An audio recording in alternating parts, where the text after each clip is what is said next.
अजित की गॅरंटी म्हणलं पाहिजे ना.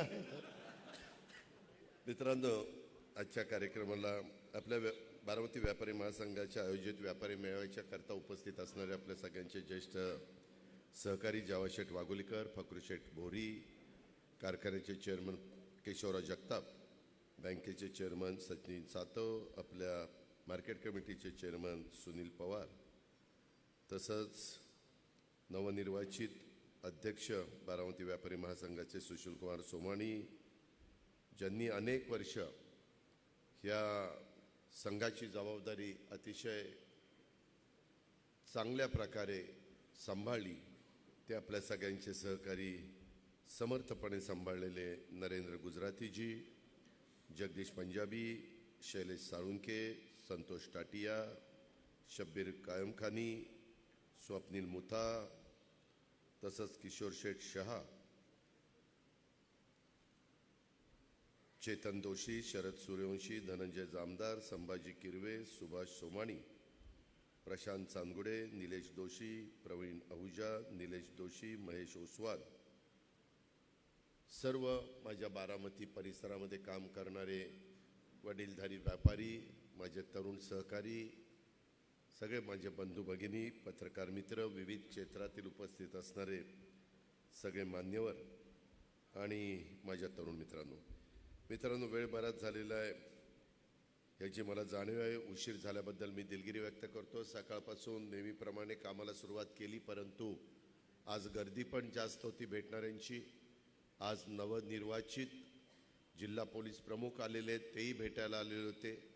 ॲडिशनल SP पण आलेले आहेत, नवीन तेही भेटायला आलेले होते, आणि इतर पण बरेच अधिकारी त्या बाबतीमध्ये आपल्याला तिथं. मनोज जगताप म्हणून आर्यन कंपनीचे प्रमुख आहेत, त्यांनी असंच एकदा मला विचारलं की दादा, आम्हाला ई बाईक का स्कूटर बाईक द्यायच्यात आणि मोफत द्यायच्यात, 50 द्यायच्यात. मी आपलं म्हटलं 50 कशाला, मग 51 तरी द्या. आणि आपल्या ज्या आशा वर्कर्स आहेत त्यांना का अंगणवाडीवाल्यांना दिले, आशा वर्कर्सला, त्यातल्या त्यात आम्ही सुरुवातीच्या टप्प्यामध्ये ज्यांचे पती आज हयात नाही आहेत आणि ज्यांच्यावर आता कुटुंबाची सगळी जबाबदारी आहे, अशा महिलांना निवडलेले आज 10 बाईक देण्याचा कार्यक्रम झाला आहे. राहिलेल्या 41 पण लवकरच आम्ही देण्याचं ठरवलेलं आहे. आणि लवकर सायकल पण आपण 101 काहीतरी, अपंग नाही, दिव्यांगांच्यासाठी 3 चाकी ती सायकल, तोही देण्याचा कार्यक्रम हा लवकरच आपण घेणार आहोत. आज जवळपास 3,500 व्यापारी आपल्या बारामतीच्या परिसरामध्ये व्यापार करतात. काहींच्या 3-3, 4-4 पिढ्या. मी आजच सकाळी आपले अतुल शेठ शहा सराफ आणि सिद्धार्थ शाह सराफ यांच्या गोशाळा स्केटिंगचा त्यांनी एक चांगल्या प्रकारचा ट्रॅक केला, सुंदर केला आहे, 150 मीटरचा, मुलांना मुलींना शिकण्याच्या करता. आणि हॉर्स रायडिंग पण चांगल्या प्रकारचे तिथं जागा आहे, गोशाळा आहे, सगळं काही उत्तम केलेलं आहे. त्याच्यावर ती बघितलं तर 4थी पिढी, सिद्धार्थचा विचार केला तर बरोबर ना किशोर शेठ, 4थी पिढी आज तिथं काम करते. अशाच पद्धतीनं बहुतेकांच्या घरामध्ये अनेक जे काही व्यापारी आहेत, अनेक आपले शेतकरी आहेत, अनेक आपले सहकारी आहेत, ह्याची आता बघता बघता 4थी पिढी पुढे आलेली आपण सगळेजण बघतोय आणि उत्तम काम करतायत. आवाज पण आपल्या व्यापाऱ्यांच्यामध्ये मगाशी बोलत असताना मी फार बारकाईनं इतर मान्यवरांची पण भाषणं त्या ठिकाणी ऐकत होतो. काही त्यांच्या महत्त्वाच्या बाबी होत्या, जसं स्वप्नीलनी भारताच्या बाजारपेठेमध्ये स्थानिकांना काही संधी ही ठेवलीच गेली पाहिजे अशा प्रकारची भूमिका मांडली.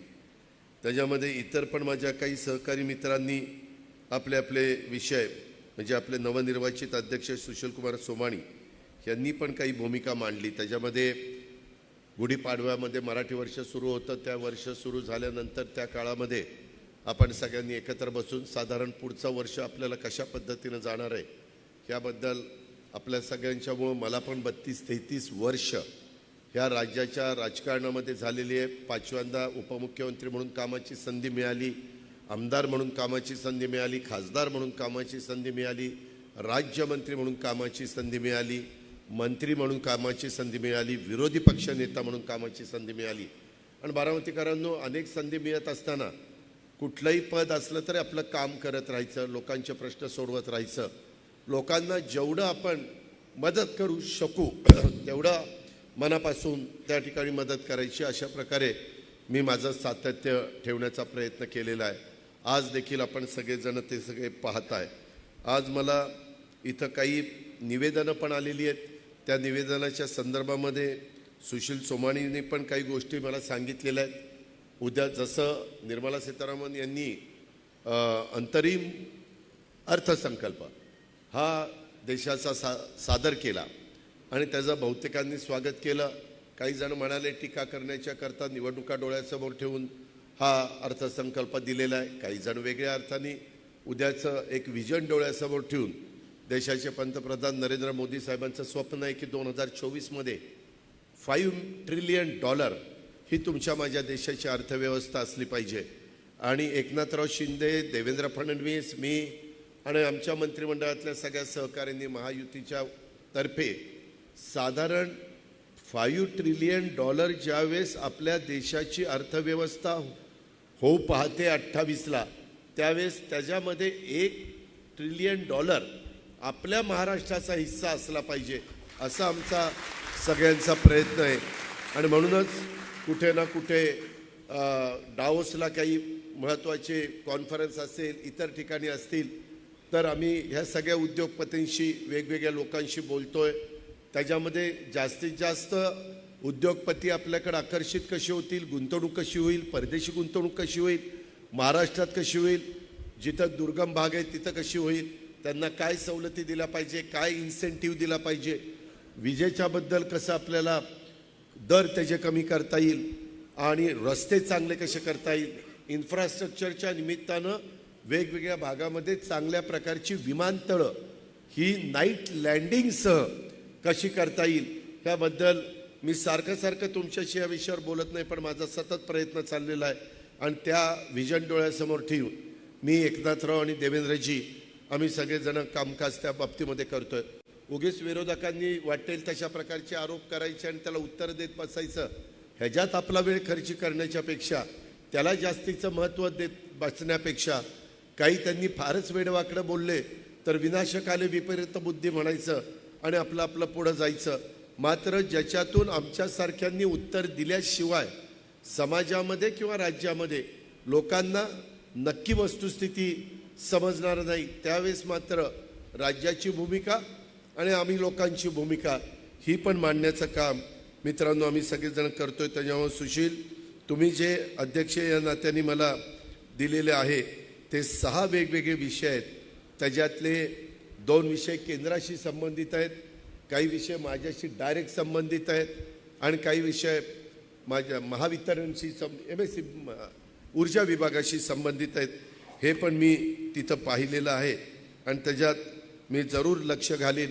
माझ्याकडे 10 वर्ष हे ऊर्जा विभाग होता आणि अधिकाऱ्यांची पण मी मग तुम्हाला सगळ्यांनाच माहिती आहे की जरी माझ्याकडे कोणतंही डिपार्टमेंट असलं तर अधिकाऱ्यांच्याकडनं व्यवस्थितपणे त्यांना विश्वासामध्ये घेऊन कसं काम करून घ्यायचं हे आपल्याला चांगलं ज्ञात आहे. त्यांचाही मान सन्मान ठेवायचा, परंतु आपलं पण काम हातानिराळे कसं झालं पाहिजे हा पण प्रयत्न माझा नेहमीच चाललेला आहे. आज इथं काही गोष्टी बोलत असताना बारामती व्यापारी महासंघाला जागाही पाहिजे. खरं तर आपल्या महासंघाचे जे अनेक मान्यवर आहेत त्यांनी पण थोडासा सदरा झटकला तर एवढासा काही तुकडा पडला तरी आपल्याला जागा मिळेल.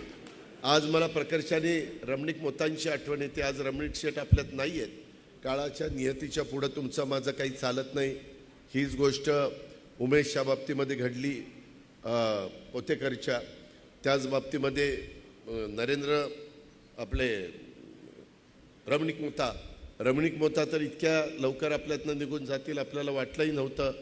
तसंच आपला संघ नाही शांती शेठ त्यांचं वय तरी झालं उमेशच्या बरोबर महेश पण इतका हरहुन्नरी होता आणि इतका नेहमी मला दादा असं केलं पाहिजे, दादा तसं केलं पाहिजे, म्हणजे असा उत्साह त्याच्या नसामध्ये भरलेला होता. परंतु तोही आपल्याला एक ॲक्सिडेंट झाला, आग लागली मंत्रालयाला आणि त्याच्यातनं ते आतल्या अँटी चेंबरमध्ये जाऊन बसलेलं आम्हाला कुणाला माहितीच नव्हतं आणि आम्ही सगळ्यांना बाहेर काढलं. हे नेमके तिथं गुदमरून ते आपल्यातनं निघून गेले. त्या सगळ्यांनाच मी भावपूर्ण श्रद्धांजली, जे आज हयात नाही त्या सगळ्यांना मी भावपूर्ण श्रद्धांजली अर्पण करतो. काळाच्या नियतीच्या पुढं आपलं काही चालत नाही, पण शेवटी आता इतकी नवी पिढी मी बारामतीमध्ये पाहतोय. पूर्वी आम्ही हायस्कूलला जायचो, त्याच्यामध्ये उदय पण आता माझा क्लासमेट इथं बसलेला आहे, अनेक माझे सहकारी मित्र इथं बसलेले आहेत. परंतु किशोर मुथा, संजय वाघोलीकर, शहा हे अनेक माझे सहकारी फार अचानक आपल्याला सगळ्यांना सोडून गेले. त्याचंही माझ्यासारख्या कार्यकर्त्याला दुःख आहे. पण हे सगळं होत असताना त्या काळामध्ये आपण बारामतीत फिरताना लगेच कळायचं हा अमक्याच्या घरातला मुलगा आहे, अमक्याच्या घरातली मुलगी, एवढ्या आपल्या ओळखी असायच्या. आपण भोऱ्याची चाळ असेल किंवा कुठेही तावरे बंगला असेल किंवा कुठेही त्या ठिकाणी इकडं तिकडं फिरताना, मेन रोडला फिरताना आपल्याला लक्षात यायचं की ह्या घरातला इतक्या नंबरचा मुलगा किंवा मुलगी. तसं आता राहिलेलं नाही. बरीच नवखी माणसं आलेली आहेत बारामतीमध्ये. तुम्ही सगळ्यांनी कौतुक केलं. अक्षरशः त्याकरता प्रचंड मेहनत घ्यावी लागती, अधिकाऱ्यांच्या मागं थांबावं लागतं. आज बारामतीचे पूर्वीचे तहसीलदार आणि आताचे झालेले डेप्युटी कलेक्टर हनपंत पाटील यांना मी प्रायव्हेट सेक्रेटरी म्हणून ठेवलेलं आहे. त्यांना बरेचसे बारामतीतल्या गोष्टी माहिती आहेत आणि त्याच्यामुळे लोकांशी पण संपर्क व्हावा. अधिकारी, प्रांत, मामलेदार, BDO किंवा इतर पोलीस खातं असेल, महावितरण असेल, PWD असेल, इरिगेशन असेल, आरोग्य विभाग असेल, कोणत्याही प्रकारचं काम हे सार्वजनिक असेल, लोकांच्या मदतीचं असेल तर ते झालं पाहिजे. कारण तुम्ही सगळ्यांनी मला 91ला खासदार केलं, लगेच त्यावेळेस मला सुधाकर नाईकांनी राज्यमंत्री म्हणून संधी दिली. त्याच्यामुळे आम्हाला सगळ्यांना मुंबईला शिफ्ट व्हावं लागलं. तेव्हापासून मी मुंबईतच शिफ्ट झालो. पण बारामतीशी संपर्क कमी होता कामा नये. बारामतीशी आपलं जे काही डायलॉग आहे हा सतत आपला राहिला पाहिजे. अशा प्रकारचा प्रयत्न मी पण केला, माझ्या कुटुंबियांनी पण केला. आम्ही सगळ्यांनीच त्या पद्धतीचा प्रयत्नशील नेहमीच राहिलो आणि ह्याच्यातून काम करत असताना काय आपण केलं पाहिजे. आता मला सुशील सोमाणी सांगत होते की दादा माझं अमुक ठिकाणी दुकान आहे, अमुक ठिकाणी मी आता शोरूम काढतोय. म्हटलं अरे कुठलं असं शहर सांग की इथं फक्त राहिलंय, इथं काढतोय तिथं काढतोय कशाला सांगतो. कारण कुठंही मी जातो त्यावेळेस मला एक बुके ही ह्याचं दुकानची लोक द्यायला येतातच. दादा इथं दुकान आहे, असं आहे तसं आहे, अतिशय चांगल्या पद्धतीनं आपुलकीनं बोलत असतात. अर्थात व्यवसाय केला पाहिजे. किशोर शेट्टी पण अतिशय चांगल्या प्रकारची चेन निर्माण केलेली आहे आणि सगळ्यांनीच ते करावं ह्या मताचा मी आहे. जिथं आमच्यासारख्यांचा पाठिंबा लागेल, गरज लागेल आणि काही ओळख तिथं लागेल तिथं आम्ही त्या बाबतीमध्ये मदत करायला तयार आहे. या पद्धतीनं बारामती ही वेगवेगळ्या प्रकारे दूरपर्यंत पोचली पाहिजे. बारामती म्हणण्यापेक्षा बारामतीकर हा तिथं पोचला पाहिजे. आज पण आपल्या बारामतीमध्ये मगाशी बोलत असताना कुणीतरी म्हणालं की आपण आता एज्युकेशन हब, पुणे तर विद्येचं माहेरघर आहे, त्याच्याबद्दल दुमत असण्याचं काहीच कारण नाही. पण त्याच्यानंतर तालुक्याचा विचार केला तर शिक्षणाचं दुसरं माहेरघर कुठलं आहे तालुक्याच्या ठिकाणी, तर ते आता आपल्या बारामतीचं आहे. आणि हे असताना त्याच्यामध्ये मेडिकल हब पण आपला झालेला आहे. म्हणजे आत्ताच्या काळामध्ये एक सुंदर प्रकारचे पुण्यश्लोक अहिल्यादेवी होळकर बारामती मेडिकल कॉलेज हे आपण अतिशय बारामतीच्या वैभवामध्ये भर घालणारं चांगलं उभं केलं. आता आयुर्वेदिक कॉलेजची इमारत अतिशय चांगली चाललेली आहे. ऑलरेडी आयुर्वेदिक कॉलेज सुरू करण्याच्याकरता बाळासाहेब तावरे, केशवराव जगताप, माळेगावचा संचालक बोर्डाने आपल्याला सहकार्य केलं. त्याच्यामुळे ती एकदा सुरू झाले तर ती क्लासेस तिकडं शिफ्ट होतील. परंतु आता मला वाटतं माळेगाव संकुलातच भरतायत ना इंजिनिअरिंग कॉलेजमध्ये, तर तिथं ते भरतायत. ह्या सगळ्या संस्था म्हणजे जवाहर पण इथं बसलेले आहेत. कुठलीही संस्था असली तर त्या संस्थेला मदत करण्याची भूमिका माझ्यासारख्याची असते. परवा मला केशवराव म्हणले की दादा आतले सगळे रस्ते आम्हाला करून द्या. मी त्याच्यामध्ये आता काम सुरू केलं. मध्ये नलवडे देखील म्हणले दादा कृषी विज्ञान केंद्राचे आणि कृषी विकास प्रतिष्ठानचे त्या शारदा नगरचे सगळे रस्ते करून द्या. तेही काम आपण त्या ठिकाणी करून दिलं. ह्या सगळ्या शिक्षण संस्थांना जोडणारे रस्ते, त्यांच्या सुविधा ह्याही आपण करून देण्याचा प्रयत्न करतोय. इतके दिवस संदीप बांदल आणि त्या ग्रुपनी पाटस रोडला मला वाटतं डी फार्मसी बी फार्मसी काढलेली आहे. तिथं सहसा कुणी जायला जरा धजावत नव्हते, परंतु ज्या प्रकारे आपण तिथं एक उपमुख्यालय पोलिसांचं सुरू केलेलं आहे ते बघितलं बऱ्हाणपूरला. तुम्ही गेल्यानंतर बघितलं तर तुम्ही आश्चर्यचकित व्हाल. अजून लँडस्केपिंग सगळं झालं नाही. अजून दुसऱ्या टप्प्यातलं आता टेंडर काढलेलं आहे. त्याच्यात पण 250-300 कोटी रुपयाची कामं होणं बाकी आहे. पण ते झाल्यानंतरचे माळ जिथं अक्षरशः कुसळाशिवाय काही दिसत नव्हतं आणि एक कोणाचा तरी स्टोन क्रशर होता, ते चित्र कसं बदललं आहे. आता पाटस रोडला डॉग स्क्वॉड हे जे काही आहे VVIP किंवा आपल्या इथं कुठल्याही प्रकारच्या चुकीच्या घटना होऊ नये, मग त्याच्यामध्ये वेगवेगळ्या प्रकारे कुठं काही ठेवलंय का याकरता डॉग जेवढं वास घेऊन ते ओळखू शकतो तेवढं टेक्निक कुठंही पुढं गेलेलं असलं तर ते दुसरं काही सायन्स त्याच्यामध्ये यशस्वी होऊ शकत नाही. म्हणून महाराष्ट्रातलं एक चांगलं डॉग स्क्वॉड आपण त्या बाबतीमध्ये करतोय. म्हणजे ज्या ज्या काही गोष्टी करायच्यात, मगाशी तर मला वाटतं कोणीतरी बोललं की ST स्टँड, आज पण तिथले बोर्ड कसे असावेत, काय असावेत, साईज कशी असावी, लोकांना बसायला कशी व्यवस्था असावी, लँडस्केपिंग कसं असावं. लवकरच देवेंद्र आणि मी त्याला वेळ देणार आहे आणि त्याचं उद्घाटन आता लवकरच आचारसंहिता लागायच्या आत मला बऱ्हाणपूरचं पण उद्घाटन घ्यायचं आणि ST स्टँडचं पण उद्घाटन घ्यायचं. मला बारामतीकरांनो, तुम्हाला सगळ्यांना, माझे व्यापारी असतील, इतर क्षेत्रातील मान्यवर असतील, तुम्हाला धन्यवाद द्यायचे. कारण ही सगळी कामं करत असताना बऱ्याचदा खोदाई होत असते, बऱ्याचदा वेगवेगळ्या प्रकारचा राडारोडा पडलेला असतो, बऱ्याचदा ते काम करत असताना तुम्हालाही कळत नाही नक्की ह्याचं काय चाललंय. परंतु जसं जसं ते काम पूर्णत्वाला जाताना आकार घ्यायला लागतं त्यावेळेस तुम्हाला लक्षात येतं की नाही बाबा हे अशा पद्धतीनं चाललेलं आहे. मग ते नदी घ्या किंवा आपल्या कचेरीकडनं कसब्यामध्ये जाणारा ब्रिज घ्या किंवा आता कसबा आहे, त्या कसब्यामध्ये पण आज आम्ही काही सूचना दिलेल्या आहेत अधिकारी वर्गाला आणि त्याच्यातनं काही इतर अजून चांगलं, म्हणजे नदीकाठी देखील तुम्हाला फिरायचं म्हटलं तर तुम्हाला फिरावंसं वाटलं पाहिजे अशाही प्रकारचा आपला प्रयत्न आहे. कॅनॉलचा रस्ता असेल किंवा काही काही ठिकाणी अतिक्रमण काढत असताना काही ठिकाणी त्यांच्या मालकीचीच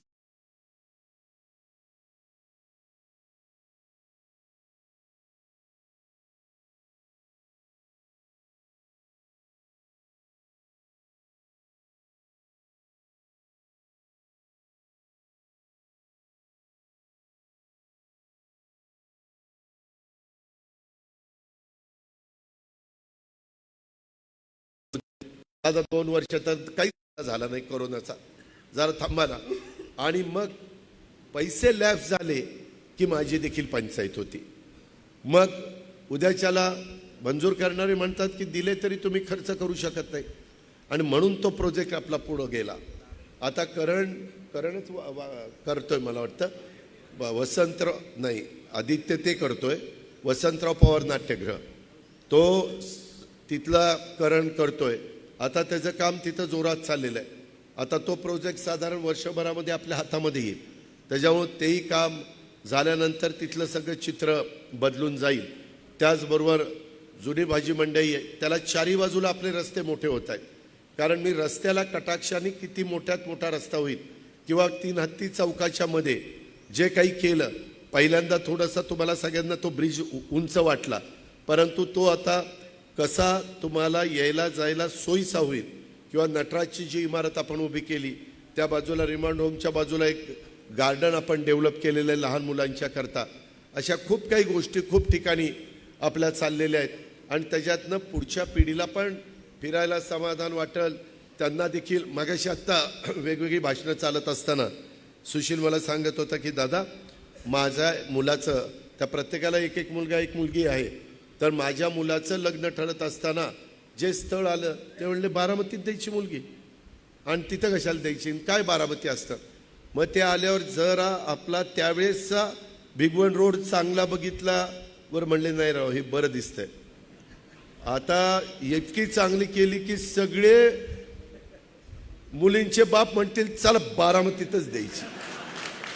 आपली पोरं म्हणली पाहिजे अरे नको नको आम्हाला आता इतक्या पोरी नको.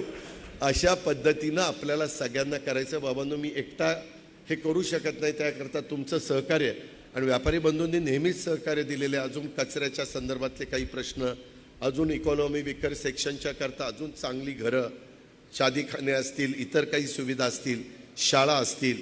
आपण जे काही बाबूजी नाईक वाड्याच्या शेजारची इमारत इतकी खराब झाली, आजच मी तिथं पाहत होतो, ती सगळी काढून टाकून तिथं दुसरीकडे त्या शाळा शिफ्ट करायच्या. तिथं पार्किंग माझ्या मेन रोडच्या लोकांना फार कमी पडतं. तिथं कशा प्रकारे तिथं अजून चांगली व्यवस्था करता येईल हाही प्रयत्न आपला दशक्रिया विधीच्या करता पण 1-2 महिन्यांनी बघा तिथलं चित्र कसं पालटलेलं असेल. अशा खूप काही गोष्टी, सेंट्रल पार्क असेल उत्तम प्रकारे, किंवा मगाशी अनेकांनी वेगवेगळ्या गोष्टीचा उल्लेख केला. आता मला बारामतीमध्ये आपलं नाईट लँडिंग पण करायचं आहे. काय झालं आहे, मागच्या काळामध्ये सरकारने काही विमानतळं कॉन्ट्रॅक्ट बेसवर कुणाला द्यायचं ठरवलं आणि टेंडर काढलं.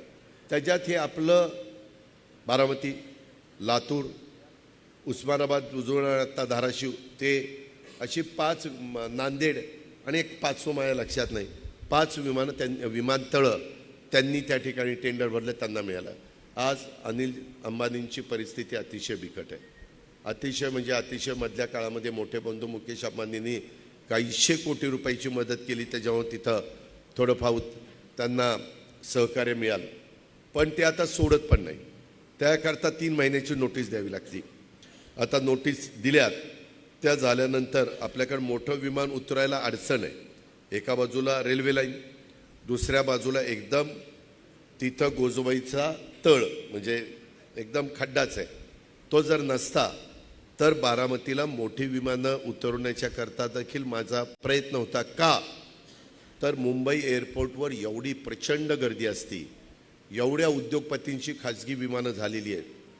आज ह्या वेगवेगळ्या एअरलाईन्स ते तर आता वर्ष-2 वर्षात 1100 मोठी विमानं घेत आहेत, 1100. त्याच्यामुळं त्या सगळी विमान वेगवेगळ्या विमानतळावर थांबणार आणि हे प्रायव्हेटवाले त्यांचं विमान मुंबईमध्ये त्यांना सोडून जातं, पण आजूबाजूच्या जवळ कुठंतरी जाऊन तिथं लँड होतं, तिथं ते थांबतं. तर ते बारामतीमध्ये झालं असतं. पुण्याचं विमानतळ आम्ही वाढवलं. आता लवकरच पंतप्रधानांची तारीख घेऊन आम्ही त्यांनी दिली तारीख की आम्ही त्याचं उद्घाटन करणार आहे, परंतु ते संरक्षण विभागाचं आहे, ते आपलं नाही. आणि आपलं म्हणजे गव्हर्मेंटचं नाही आहे. आपलं दुसरं पुरंदरमधलं, त्याच्यात ते जागेचंच थोडं चाललं आहे. परंतु माझा देवेंद्रजींचा प्रयत्न आहे की आता थोडा वाईटपणा घ्यावा लागला तरी चालेल, पण एकदा पुण्याला इंटरनॅशनल दर्जाचं अतिशय चांगलं 1 धावपट्टी लँडिंग, 1 धावपट्टी टेक ऑफ ह्याकरता करावंच लागेल. उद्याची 50 वर्ष समजलं तर. कारण कोल्हापूर, सांगली, सातारा, सोलापूर, पुणे, जुनं उस्मानाबाद, आत्ताचं धाराशिव, नगर, हा सगळा जो एरिया आहे. रायगडला काय होतं आहे, आता रायगडला नवीन विमानतळ अदानीलाच ते काम मिळालेलं आहे. आम्ही बऱ्याचदा चॉपरनी ज्यावेळेस जातो त्यावेळेस बघत असतो, ते काम स्पीडने चाललेलं आहे. परवा नावाशेवा ते शिवडी ब्रिज 21 किलोमीटरचा, त्याचंही आम्ही काम बघितलं. त्याला जवळपास 22 किलोमीटरचा 21,000 कोटी खर्च आपण केलेला आहे. अशा पद्धतीची खूप कामं ही आपली चाललेली आहे. त्याच्यात तुमची माझी बारामती, तुमचं माझा पुणे जिल्हा हा पण मागं राहू नये ह्या प्रकारचा माझा प्रयत्न आहे आणि ह्या प्रकारे आपण पुढं चाललेलो आहे. माझी आपल्याला सगळ्यांना विनंती आहे की उद्याच्या काळामध्ये मला तुमच्या सगळ्यांच्या पाठिंब्याची, आशीर्वादाची गरज आहे. काय झालं आहे, मधल्या काळामध्ये आपल्या वरिष्ठांनी भूमिका घेतली. मी राजकीय जीवनात आल्यानंतर आम्ही सगळ्यांनीच त्या भूमिकेचं सातत्याने समर्थन केलं. मग 1978ला तर आम्ही लहान होतो, पण जवा शेठ वगैरे हे सगळेजण त्या काळातले साक्षीदार आहेत. परंतु त्यावेळेसची घेतलेली भूमिका, नंतर पुन्हा 80ला घेतलेली भूमिका, नंतर पुन्हा 86 डिसेंबरमध्ये घेतलेली भूमिका, त्याच्यानंतर पुन्हा मला तुम्ही सगळ्यांनी निवडून दिलं ते मी काँग्रेसचा उमेदवार म्हणून पंजावर निवडून दिलेलं होतं खासदारकीला. आमदारकीला पण माझ्या 2 आमदारकी झाल्या, त्या पंजावर झाल्या. एक बाय इलेक्शन झालं, त्यावेळेस सन्माननीय हनुमंतराव कोकरे माझ्या विरोधात उभे होते आणि दुसऱ्यांदा एक अशाच पद्धतीची निवडणूक झाली माझ्या माहितीप्रमाणे 95ची. त्या निवडणुकीला बहुतेक काकडे रतनदादा शहाजीराव होते. शहाजीराव 84ला होते, तेव्हा मी एक कार्यकर्ता म्हणून काम करत होतो 85ला. आणि मग 95ला मला तिथे एक पंजाचं खूण मिळाली आणि नंतर मात्र राष्ट्रवादीचा घड्याळ म्हणून आजपर्यंत मी तुमच्या सगळ्यांच्या समोर राहिलो. मी ज्या वेळेस नगरपालिकेला तुमच्या समोर आलो तुम्ही सगळ्यांनी साथ दिली. मी माझ्या विचाराचे नगरसेवक होते म्हणून मी चांगल्या पद्धतीनं काम नगरपालिकेमध्ये करू शकलो. संजय आता समोरच बसलेले आहेत, इतर पण मान्यवर अनेक जण आहेत की ज्यांनी तिथं नगरसेवक पद किंवा सुभाषनी अध्यक्षपद, काहींनी उपाध्यक्षपद अशी काही वेगवेगळे सांभाळली. मित्रांनो, त्याच्यामध्ये मार्केट कमिटी माझी पहिली निवडणूक 87ला का काहीतरी मी केली, ती मार्केट कमिटीचीच केली. मार्केट कमिटीच्या बाबतीमध्ये मगाशी बोलत असताना त्या बाबतीमध्ये स्वतः संभाजीराव किरव्यांनी स्वतः भूमिका मांडलीच, कसं मार्केट बदलत गेलं.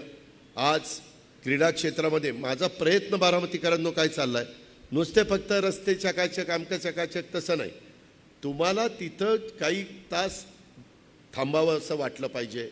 तुम्हाला जरा फिरून आल्यानंतर तुम्हाला विसावा तिथं घेता आला पाहिजे. तुम्हाला 4 घटका तुमच्या नातवंडांना पतवंडांना घेऊन तिथं जाता आलं पाहिजे. तरुणांना देखील त्यांच्या मित्रमैत्रिणींना घेऊन तिथं जाता आलं पाहिजे. असे वेगवेगळे चांगले स्पॉट आपण डेव्हलप करतोय. आता ते काही फार वेगळं नाही. नरेंद्र आपल्या काळामध्ये मुलीशी बोललं म्हणजे देखील फार अरे अरे अरे ही पोरीशी बोलत होता राव त्या दिवशी असलं त्यावेळेस चालायचं. म्हणजे आम्ही हायस्कूलला असताना आम्ही ते अनुभवलेलं आहे.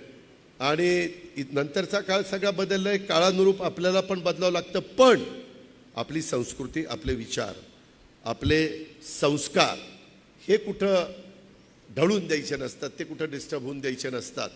आणि त्या पद्धतीनं आपण सगळेजण काम करतोय. माझी विनंती आहे की काही काही ठिकाणी लोक आम्ही मोटारी ठिबकला लावल्या तर त्यात चोरून नेतात, कुठंतरी काहीतरी रेगोट्यास मारतात, कुठंतरी काहीतरी स्वतःचं नावच लिहून ठेवतात, कुठंतरी ते झाडाचा शेंडाच मोडून टाकतात. काय मिळतं त्यांना मला काही कळलेलं नाही. आत्ता देखील तुम्ही सगळ्यांनी व्यापारी महासंघाच्या वतीनं गुलाब देण्याचं काम केलं. का तर तुम्ही तुमच्या घरामध्ये कुंडीमध्ये लावा. तुमचं जर आता संजय शेठच्या घरी मी गेलो होतो, त्याचं जरा लॉन बीन बरं आहे, त्याच्यावर त्याला लावायला जागा आहे. ज्यांना लावायला जागा आहे त्यांनी त्यांचं जे काही अंगण असेल तिथं लावावं. आणि आपण केलेल्या ज्या काही गोष्टी आहेत, आपलं प्रांत कार्यालय पण बघा 10 वर्षाचं झालं आहे, परंतु तिथं आणखीन काही आम्ही बदल आजच करायचं ठरवलेलं आहे. अजून 5-6 कोटी रुपये आम्ही तिथं खर्च करतोय. तिथं अजून सुविधा बारामतीकरांना, दिव्यांगांच्या लोकांना, वयस्कर लोकांना ज्या ज्या लागतील आणि तिथलं लँडस्केपिंग आणि बाकीचं सगळं वॉटरप्रूफिंग किंवा फर्निचरचं काम ते पण आपण ते करायचं ठरवलेलं. अशा खूप काही गोष्टी, अजून खूप काही उद्यानं, खूप काही क्रीडांगणं हे आपण करण्याचा प्रयत्न करतोय. मित्रांनो, हे सगळं करत असताना मला तुमच्याशी बोलत असताना बारामती म्हणजे विकासाचं एक रोड मॉडेल म्हणून ओळखलं जातं. मी आता महाराष्ट्रात फिरतो. काल सोलापूरला होतो, त्याच्या आधी धुळ्याला होतो, त्याच्या आधी नंदुरबारला होतो, त्याच्या आधी जळगाव अंमळनेरला होतो साहित्य संमेलनाच्या निमित्तानं. आपल्याला आपल्या बारामतीकरांना साहित्य, कला, संस्कृती, क्रीडा ह्या क्षेत्रामध्ये देखील बारामतीकरांची श्रीमंती वाढली पाहिजे. बारामतीकरांची भूक ही आपल्याला त्या ठिकाणी निश्चितपणे भागवता आली पाहिजे. आणि त्या विचार देखील माझा सतत चाललेला आहे. आपली माझ्याला विनंती आहे की आज सरकारमध्ये मी ज्यावेळेस भूमिका घेतली, मला खरंच वाटलं नाही की मी 5व्यांदा उपमुख्यमंत्री झाल्यानंतर बारामतीकर अशा प्रकारचं माझं स्वागत करतील. मी जे बघितलं ते न भूतो न भविष्यती होतं. मी अनेक मिरवणुका माझ्याही बघितल्या, इतरांच्याही बघितल्या, वरिष्ठांच्याही बघितल्या, परंतु असा उत्साह आणि अशा प्रकारे अख्खी बारामती रस्त्यावर आलेली, बारामती ग्रामीण भाग रस्त्यावर आलेला आणि ज्या प्रकारे त्यांचं स्वागत चाललेलं होतं, हे फक्त बारामतीकरच करू शकतात, दुसऱ्याचा घास नाही. आणि ह्या सगळ्या गोष्टी केल्यानंतर मी विरोधी पक्षामध्ये एकनाथराव शिंदेंनी वेगळी भूमिका घेतली. उद्धव ठाकरे साहेबांच्या बरोबर उपमुख्यमंत्री म्हणून काम करत असताना मला 2.5 वर्ष मनापासून काम करता आलं. त्यांनी पण मनापासून मला मुभा दिली, मोकळीक दिली. करोनाच्या काळामध्ये देखील मी मंत्रालयामध्ये जाऊन बसायचो, तुम्ही सगळ्यांनी पाहिलं. परंतु नंतर काही एकनाथरावांचं आणि त्यांच्या वरिष्ठांचा निर्णय झाला मला माहिती नाही, आणि त्यांनी ती भूमिका घेतली. ती भूमिका घेतल्यानंतर सातत्याने वेगवेगळे शब्द वापरून त्यांना अक्षरशः नको नको केलं होतं.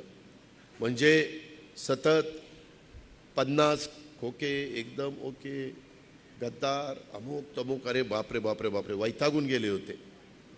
आपण भूमिका घेतल्यानंतर एक अक्षराने कुणी आपल्यावर आरोप केला नाही, एक अक्षर. आणि मी एकट्याने भूमिका घेतली नाही, सगळे ती भूमिका घेणार होते. मला पुन्हा पुन्हा कुणाला ओपन करायचं नाही, परंतु सगळे भूमिका घेणार होते. सगळ्यांचं पत्र होतं, त्याच्यामध्ये सगळे म्हणजे सगळे जे थांबलेले 10-11 आमदार आहेत ते पण होते. ही वस्तुस्थिती आहे. तुम्ही खाजगीत कधी तुमच्या त्यांचे जवळीक असेल तर त्यांना विचारा, ते पण काय सांगतील ते बघा. आणि भुजबळ साहेब, प्रफुल्ल पटेल, सुनील तटकरे, धनंजय मुंडे, हसन मुश्रीफ, कितीतरी जण अनेक वर्ष राष्ट्रवादीच्या उभारणीपासून ज्यांनी साथ दिलेले, ह्या सगळ्यांनी ही भूमिका घेतली. काही काही जण वेगळं कारण सांगतात. तुम्ही सगळे व्यापारी आहात. आम्ही नेहमी शेतकऱ्यांना सांगतो, बाबा आपल्या शेतीच्या व्यवसायासारखं उधळपट्टी करू नको. आलं धान्य की ह्याला दे, त्याला दे, त्याला दे. आलं द्राक्ष की सगळ्याला वाट, आलं कुठलंही पीक तर सगळ्याला दे. ही जी काही शेतकऱ्यांची पद्धत आहे, आम्ही शेतकऱ्यांनाही म्हणतो, बाबा व्यापारी दृष्टिकोन डोळ्यासमोर ठेवा आणि त्या पद्धतीनं शेती करा. ती शेती केली तर आपण टिकणार आहोत. तशा पद्धतीने व्यापारी दृष्टिकोन ठेवला तर आपली मुलं मुली उद्याच्या काळामध्ये चांगल्या पद्धतीनं पुढं त्यांचं कल्याण होणार आहे, त्यांचं भलं होणार आहे आणि ती पिढी उत्तम पद्धतीनं पुढं जाणार आहे. हे का आपण सांगतो? कारण जिथं खर्च करायला पाहिजे तुम्ही तिथं खर्च करता ना. आज आता एवढ्या कार्यक्रमाला बोलवलं, आज नरेंद्र गुजराती वगैरेंनी इतकं वर्ष काम केलं, किती मोठी रोपं दिली, 2 रोपं गुलाबाची, मोठं काम केलं. शाल बिल कशाला काय द्यायचं, बाकीचं कशाला द्यायचं, हेच बरं आहे. व्यापारी दृष्टिकोन व्यापारी त्याच्या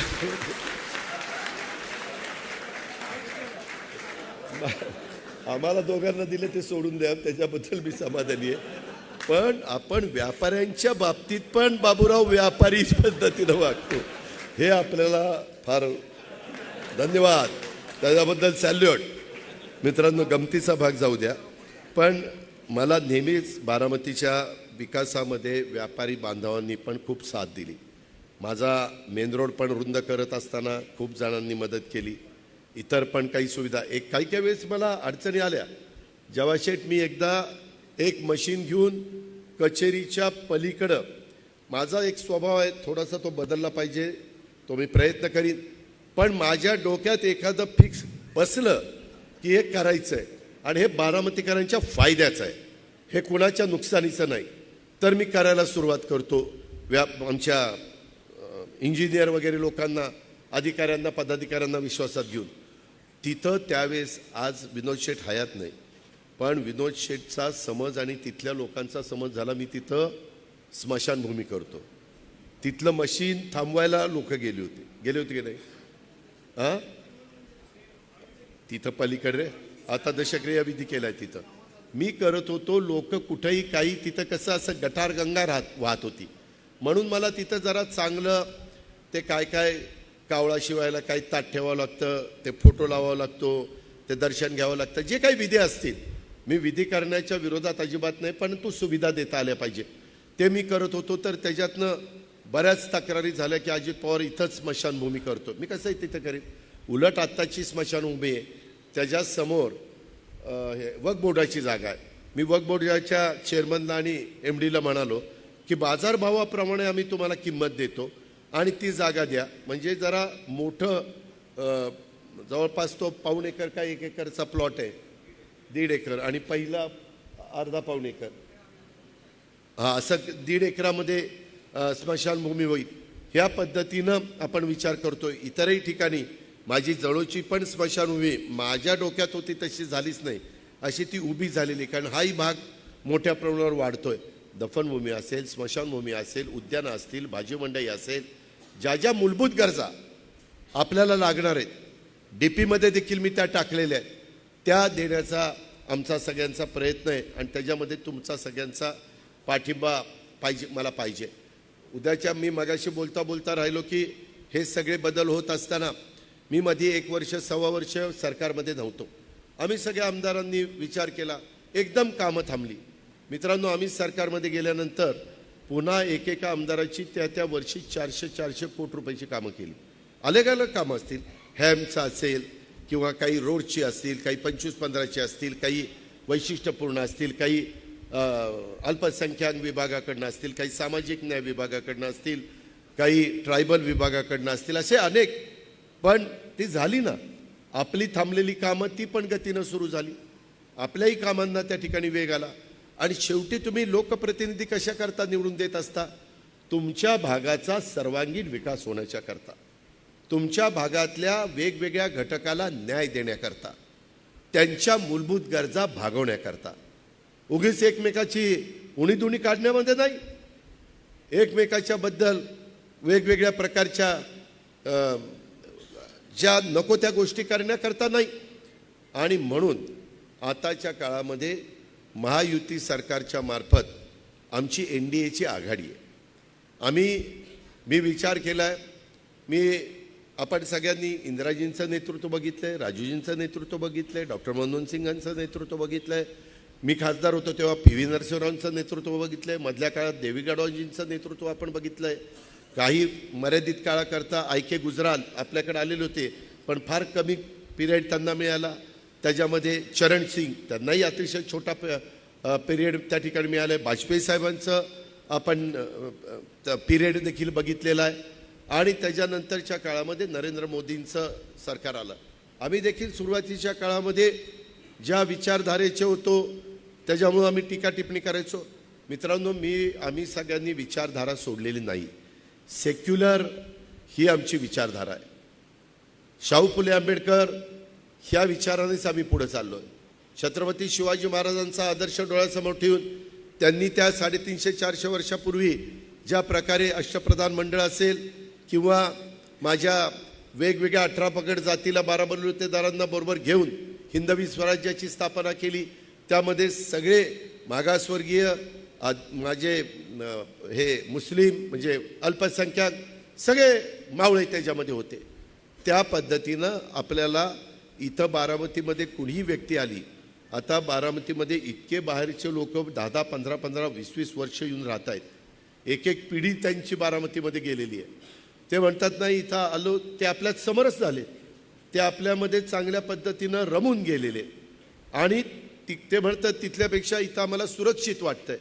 आपण हे करताना मी आजच SP आणि ॲडिशनल SPला सांगितलं, माझ्या जवळपास फिरणारे देखील चुकीचं वागले तर त्यांच्यावर ॲक्शन घ्या. मी त्याच्याबद्दल कधी पांघरून घालणार नाही किंवा त्यांना वाचवा म्हणून सांगणार नाही. मी त्याला आधी सांगेन की माझ्याबरोबर काम करताना तुम्ही वेडीवाकडी कामं करू नका, योग्य काम करा. त्याच्यात तुम्ही अडचणीत आला, आम्ही त्या बँकेला सांगू, 1 टाईम सेटलमेंट करताना काही मदत करू, कुठं अधिकाऱ्यांना सांगू थोडा मार्ग काढून दे, कारण जरा गरजेचं आहे. ह्या प्रकारे आपण त्या बाबतीमध्ये करतो. अनेक व्यापाऱ्यांची वेगवेगळ्या प्रकारचे 1, 2, 3, 4 शॉप्स अशी झालेली आहे. फॅमिली वाढलेली आहे, त्यांनी पण वेगवेगळ्या पद्धतीनं सगळ्या पुढच्या पिढीचा विचार करून शॉप्स काढलेली आहेत. जे रोड होते त्याच्यात मी ज्यावेळेस ब्युटिफिकेशनचं काम हातात घेतलं त्यावेळेस, आज तुम्ही विद्या कॉर्नर चौक ते गदिमापर्यंत जा, संध्याकाळी पण मुलं मुली खेळत असतात. त्या मुलं मुली लहान ज्या झोक्यावर बसले पाहिजे त्याच्यावर मोठी पण बसतात. आम्ही बघतो आता म्हणतो ते बालपण जरा आठवत असेल, त्या काळात काय काय केलंय, कोणाकोणाला फिरवलंय ते ऐकायचं आठवत असेल तर बरं वाटतंय, त्याला जाऊ द्या म्हणलं. इथं पण आता आमच्या हे सहकार औद्योगिक वसाहत आहे, त्याच्यासमोर पण बऱ्यापैकी अजून तुम्ही थोडी कळ काढा. त्याच्यामध्ये तुमच्या सहनशीलतेला मात्र मी सलामच करतो, पण अजून काही दिवस मग तुम्हाला अजून बदल आमूलाग्र झालेले त्या ठिकाणी पाहायला मिळतील. त्याच्यामध्ये इतर पण सगळ्या गोष्टी करतोय. तुम्ही बघा, काहींना वाटत होतं हे डिवायडर केल्यानंतर आमचं कसं काय होणार. मित्रांनो, पहिल्यांदा मी माझ्या सहयोग बंगल्यात राहतो तिथं मी डिवायडर टाकला, म्हणजे बंद केला. तिथनं वळता, कारण जिथं ॲक्च्युली वळण्याचं ठिकाण, आता काल आपण कुठला इंजिनियर आला होता रे काल, प्रताप भोसले, ह्यातला एक अतिशय तज्ज्ञ आहे. मित्रांनो, मी तुम्हाला सांगतो, उगीच मी माझ्या डोक्यात आलं किंवा आमचे देसाई किंवा आमचे इंजिनियर वगैरे त्यांच्या तसं नाही. त्यातला जो तज्ज्ञ असेल, मग लँडस्केपिंगमधला त्यातला तज्ज्ञ आणायचा. ट्रॅफिकमध्ये पोलिसांच्या बरोबर ट्रॅफिकची अभ्यास करून इंजिनियर झालेली व्यक्ती, त्याला आपण आणलं.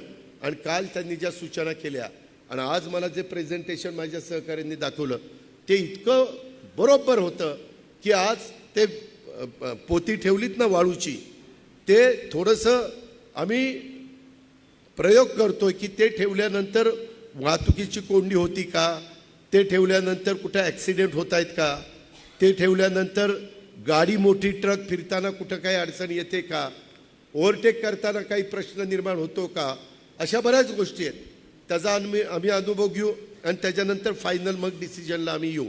अशा ह्या गोष्टी इतक्या बारीक बारीक बारीक बारीक त्यामध्ये आम्ही बघतोय, त्या म्हणजे एवढं कुणीच बारीक बघू शकत नाही अशा पद्धतीची आपली सगळी कामं चाललेली आहेत. फक्त ती आहे ती आपल्या सर्वांचं आहे. आणि म्हणून तुम्ही पण आता 3,500पेक्षा जास्त व्यापारी आणि त्यांच्याकडे 25,000च्या पेक्षा जास्त स्टाफ, त्याच्यातला निम्म्यापेक्षा जास्त स्टाफ महिला आहे तुमच्याकडचा, आणि निम्म्याला थोडा कमी म्हणजे 25,000मध्ये 13,000 महिला असतील तर 12,000 पुरुष आहे. अशा पद्धतीनं हे सगळं काम चाललं आहे. तर तुम्ही त्यांनाही सांगा की आपल्या सगळ्यांच्या करताय, कुठंही थुंकायचं, कुठंही काय करायचं हे काही होता कामा नये. अशा प्रकारे सगळ्या गोष्टी. आणि हे करताना थोडंसं विश्रांती वगैरे घेता यावी दुपारची, त्याची व्यवस्था काही ठिकाणी अशी बसून शांतपणे त्यांना विश्रांती घेता आली पाहिजे, अशी पण व्यवस्था ज्या आवश्यक त्याच्यात केली. मी अजिबात हाय काही केली नाही. म्हणजे वयस्कर लोकांचा पण आम्ही विचार केला, मधल्या वयातल्याचा पण केला, एकदम बाल वयात जे मुलं मुली असतात त्यांचाही केला, नवीन जोडपं ज्यावेळेस फिरायला जातं त्यांचाही त्या ठिकाणी केला. असा सगळ्यांचा, तुम्ही म्हणाल त्यांचा काय केला, त्यांचा विचार केला आहे. त्याच्यामध्ये अजून काही पुन्हा बायको म्हणायची हे काय असा खेळायला एवढा का गडी रंगात आलाय, तर तसं काही नाही, आपल्या घरात चाललंय. त्याच्यामुळं ह्या पद्धतीनं आपल्याला पुढं जायचं आहे. आणि म्हणून माझी विनंती आहे की व्यापारी महासंघ तर आपला आदर्शवत आहेच, बारामतीच्या सौंदर्यामध्ये भर घालताना तुम्ही पण बरेच तरुण पिढी मला वेगवेगळ्या प्रकारच्या सूचना करत असतात. देशाच्या विकासामध्ये मी ज्यावेळेस बघतो फायनान्स मिनिस्टर म्हणून, मला पण तुमच्यामुळं खूप वर्ष फायनान्स मिनिस्टरची जबाबदारी सांभाळण्याची संधी मिळालेली आहे. त्यावेळेस देशाच्या विकासात व्यापाऱ्यांचं जसं योगदान आहे तसं महाराष्ट्राच्या विकासात पण व्यापाऱ्यांचं योगदान आहे. आणि आपल्या बारामतीच्या पण डेव्हलपमेंटमध्ये व्यापाऱ्यांचं तुमचं योगदान आहे, हे मी कधीही नाकारू शकत नाही. त्याच्यामुळे तुमची जी काही व्यवसाय सचोटीनं करण्याची बुद्धी आहे, परंपरा आहे, व्यवसायाच्या बरोबरच तुमची एक सामाजिक बांधिलकी ही पण तुम्ही जपता. आणि राज्यभर बारामतीच्या व्यापाऱ्यांचं मी उदाहरण देत असतो. युवा पिढीनं देखील स्वयंरोजगाराकडे वळलं पाहिजे. सगळ्यांना नोकऱ्या मिळणं अवघड आहे, म्हणून आम्ही आता 10,000 रुपये कर्ज एक पंतप्रधानांनी योजना काढली. त्याला तुम्हाला काही जामीन बिमीन द्यावा लागत नाही. ते फेडलं की आम्ही 20,000 रुपये कर्ज देतो, ते फेडलं की 50,000 रुपये देतो. आपल्या इतरांच्या मोठ्या व्यापाऱ्यांच्या 50,000 म्हणजे कमी, पण जे छोटे व्यवसायधारक आहे, भाजीपाला, फळं किंवा अशा प्रकारचं छोट्या पद्धतीनं दिवसभर काम केल्यानंतर संध्याकाळची चूल पेटती, अशांच्या करता ह्या सगळ्या गोष्टी मी आणि आमचे सगळे सहकारी मित्र करतायत. मित्रांनो, हे करत असताना माझी तुम्हाला अजून एक विनंती आहे. माझं काय झालं आहे, आता या सगळ्या गोष्टी करताना आपण सरकारमध्ये प्रतिनिधी म्हणून आहे, म्हणून निधी आणतोय, हे करतोय, पण हे पुढं मेंटेन झालं पाहिजे. त्याच्याकरता हाऊसकीपिंग, त्याच्याकरता स्वच्छता, त्याच्याकरता तुटफूट झाली तर ते दुरुस्त करणं, म्हणून आम्ही 21 छोटे छोटे त्याच्यामध्ये शॉप काढलेले, छोटे छोटे शॉप 10x10, 10x8, आणि ते आम्ही डिपॉझिटवर घेणार.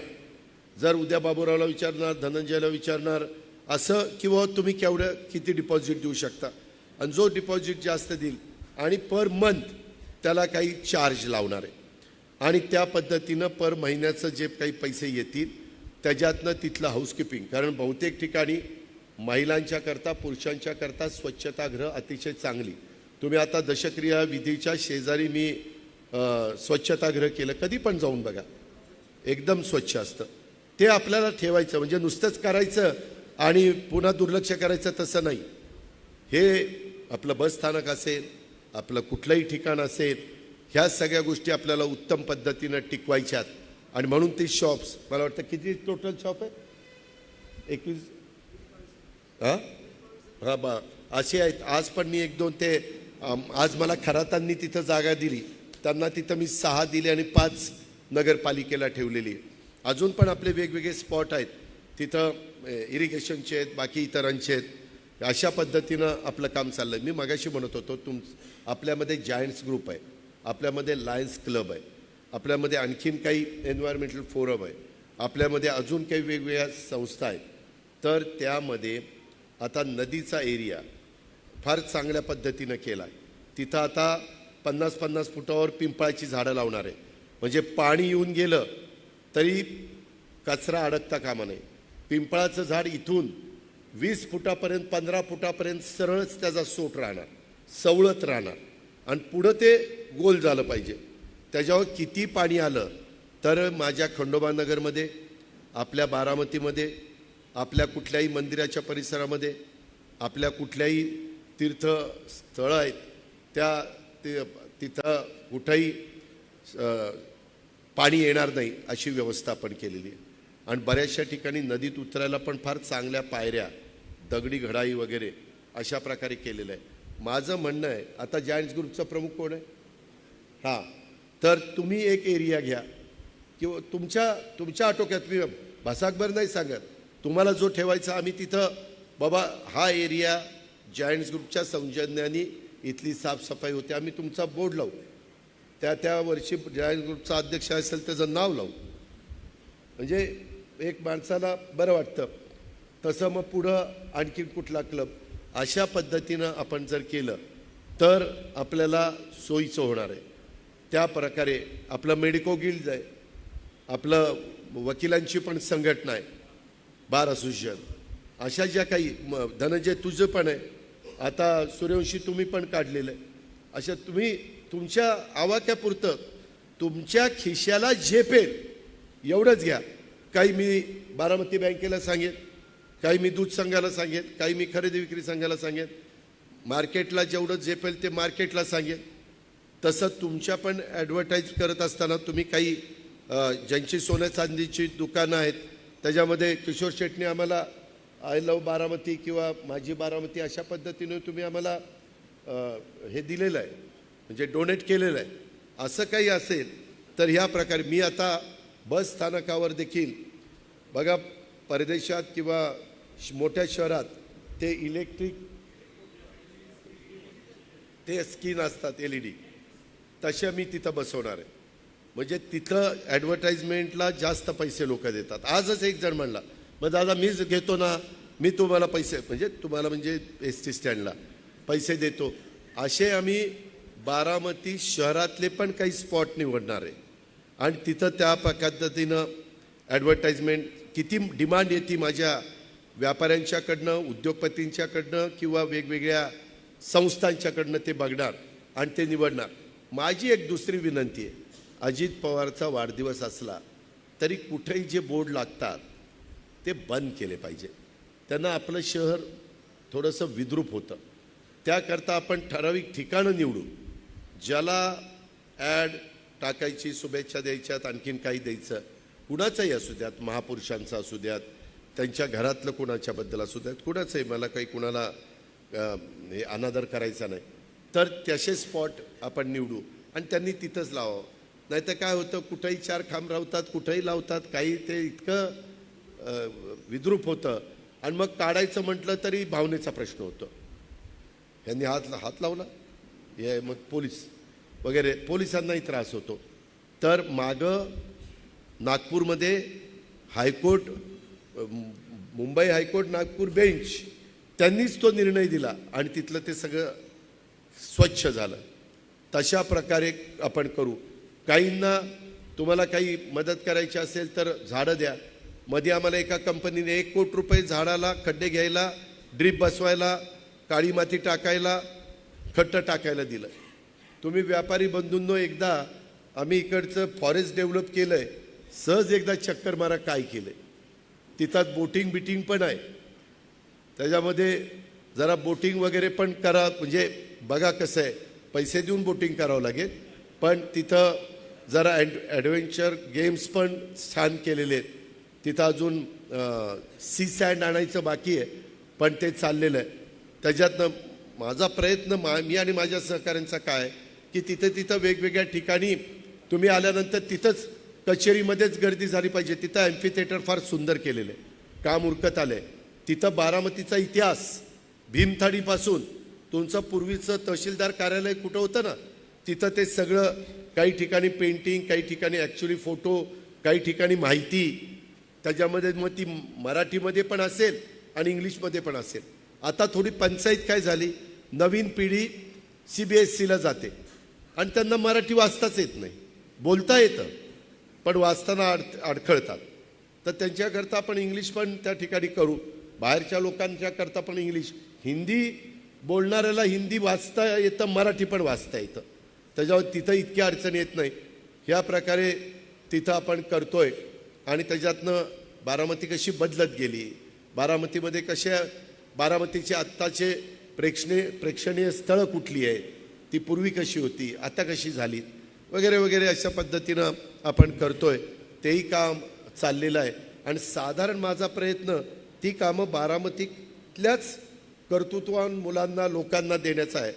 मग आपल्यातली काही कामं आदित्य तावरे करतो, काही उद्धव गावडे करतायत, काही करण वाघोलीकर करतायत, काही आपला जगताप करतायत, काही देशमुख करतायत, काही खत्री करतायत. अशा पद्धतीचं हे सगळं काम चाललेलं आहे. तर त्याला तुम्ही सगळ्यांनी सहकार्य करा.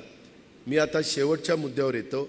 मी आता हे सगळं करत असताना मी जी राजकीय भूमिका घेतली, आम्ही NDAच्या तर्फे 48 जागा कुणाला कुठल्या द्यायच्या त्या वरिष्ठ पातळीवर ठरवू. परंतु त्याच्यातली बऱ्याचशा, म्हणजे पूर्वीच्या जागा राष्ट्रवादीच्या होत्या त्या राष्ट्रवादीलाच मिळतील. त्यामध्ये मी जी भूमिका घेतलेली आहे त्या पक्षाचा उमेदवार खासदारकीला उभा करणार आहे.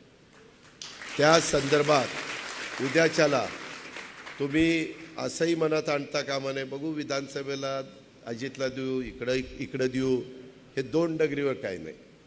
तुम्हाला द्यायचं असेल तर विधानसभेलाही दुसऱ्याला द्या, लोकसभेलाही कुणाला द्यायचं ते द्या. मला जर द्यायचं असतं तर लोकसभेला पण माझ्या उमेदवाराला द्या आणि विधानसभेला पण मला द्या.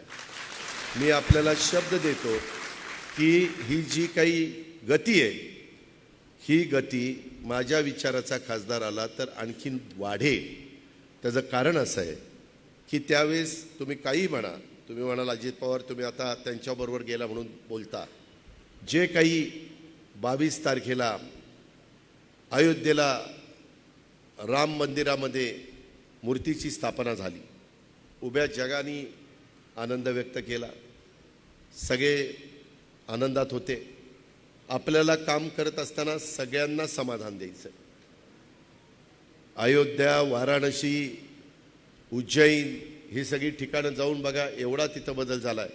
आम्ही पण आता अंबाबाई, ज्योतिबा, खंडोबा आणि विठोबा, तुळजाभवानी इथं पण चांगले प्लॅन, विठोबा पंढरपूर, पांडुरंग पंढरपूर तिथं पण करतोय.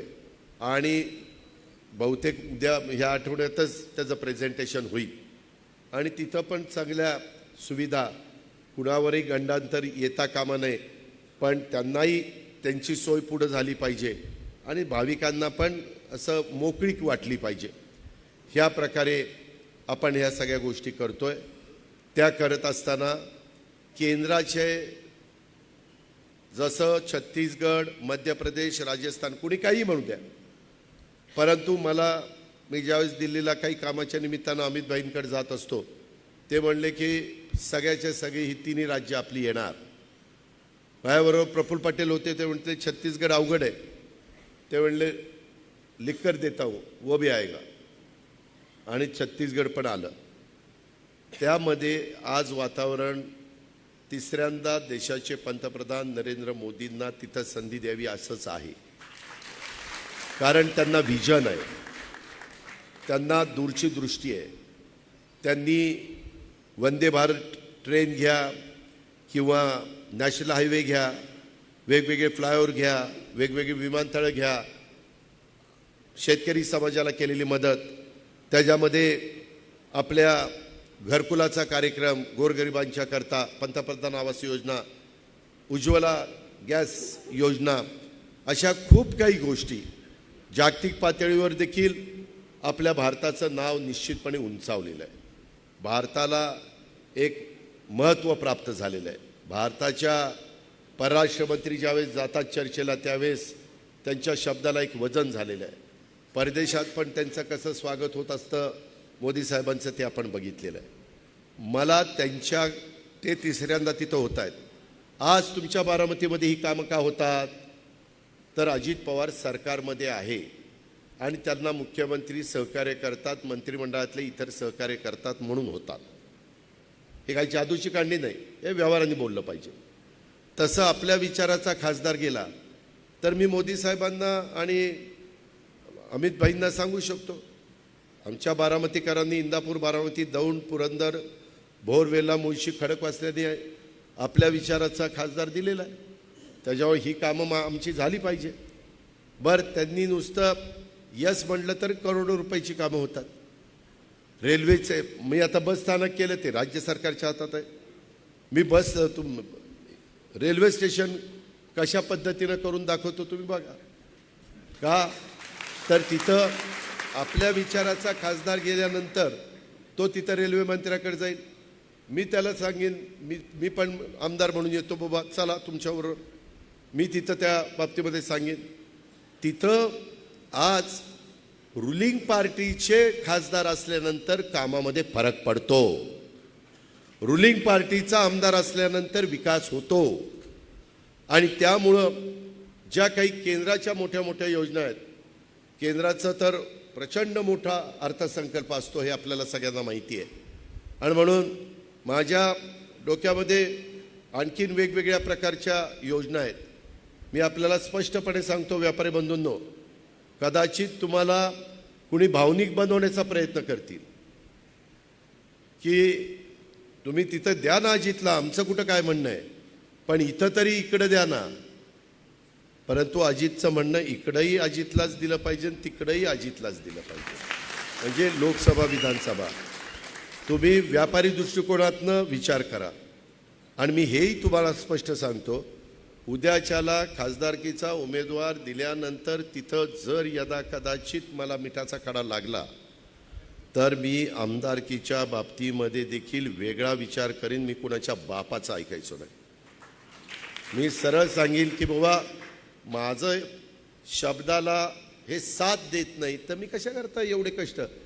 मी जर एवढे कष्ट सुशील, नरेंद्रजी माझ्या धंद्यामध्ये घेतले तर मी हेलिकॉप्टर विमानाशिवाय फिरणार नाही.